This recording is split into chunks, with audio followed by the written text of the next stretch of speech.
Alright, y'all, let's sew up the side ties option on the ruched top dress. I have my ties here.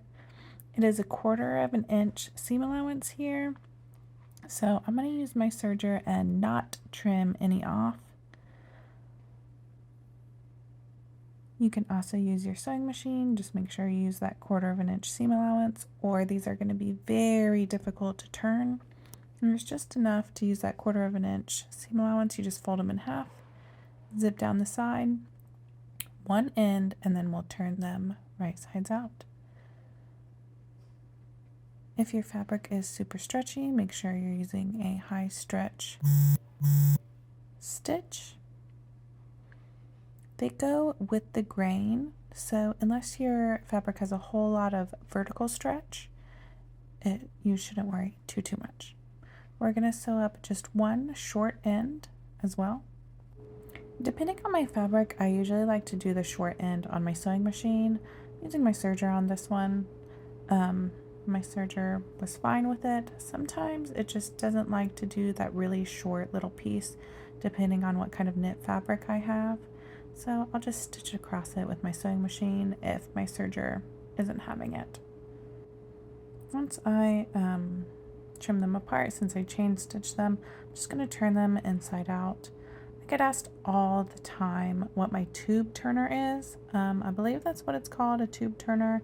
You're going to see it here in just a minute. I really love this tool. I think it works so much better than most turning things when you're turning small little straps like this. So you just feed it through like this with there's a rounded end and a sharper end. You feed it through the rounder end, and then you just kind of go and it turns it right side, and then you have that pointy end to kind of go on the corners and poke out the corners, and that's it. It's so quick and easy. I highly recommend this if you don't have it. It's called a tube turner again.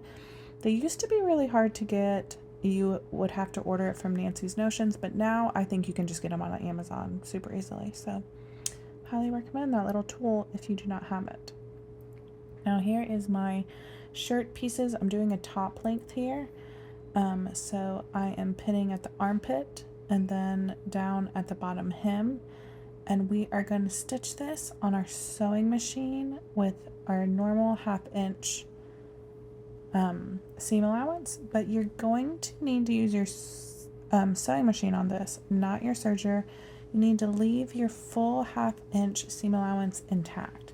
So you cannot use your serger and stitch your seam allowance together, and you cannot trim your seam allowance. You need that full 1/2 inch seam allowance to stay intact. I usually use a lightning stitch here. It's just my personal preference, but you can use any stretch stitch that is more narrow. You don't want a wide one, or it will look bad on when you put it right sides out. Depending on how much vertical stretch your fabric has, you might not need it to stretch very much. If yours has a lot of vertical stretch, you might need a higher stretch stitch. Now, you caught me here because I forgot to hem the front and the back pieces. It's very out of order from what you normally do, but you need to hem both your front and your back piece just separately before stitching down the side seams. I forgot almost every single time because it's just not the normal order.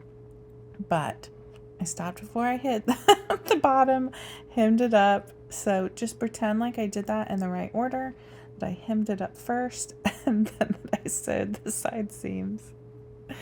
Highly recommend you do that in the right order, but you know what?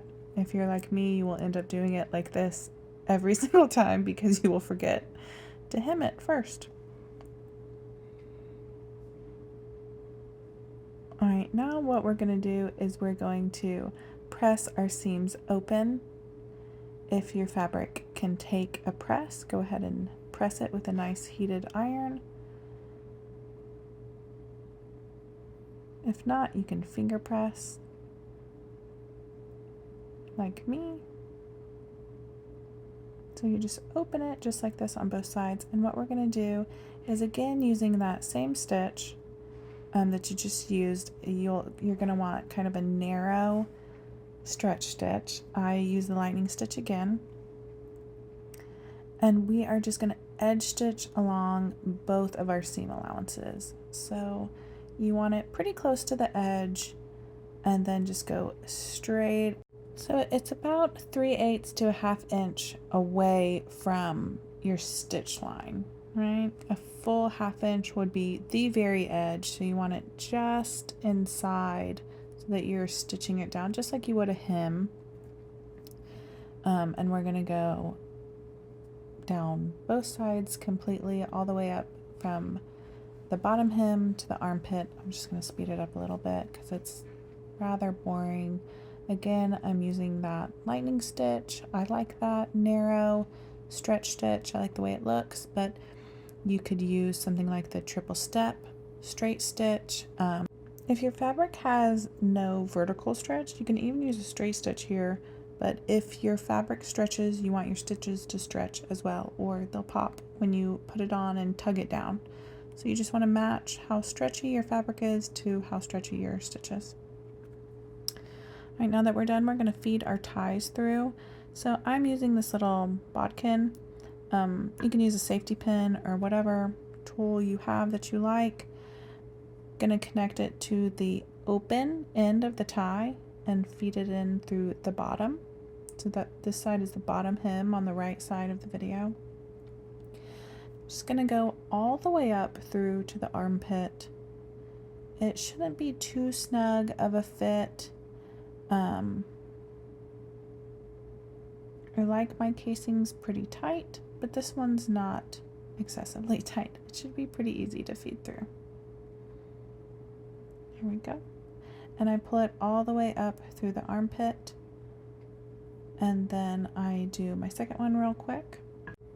You can wait until you stitch up both sides before you start feeding them through.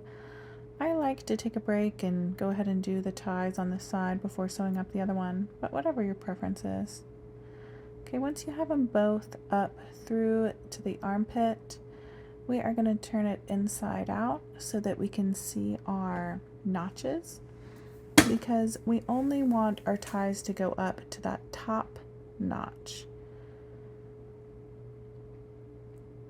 So I'm just going to tug my ties down until the top lines up to the top notch. And then pin in place. And I just use, I pin one, then pull out the other one, and I just use one pin to go across both channels or casings. And then I just use whatever stretch stitch I've been using. So I've been using the lightning stitch. I use that again.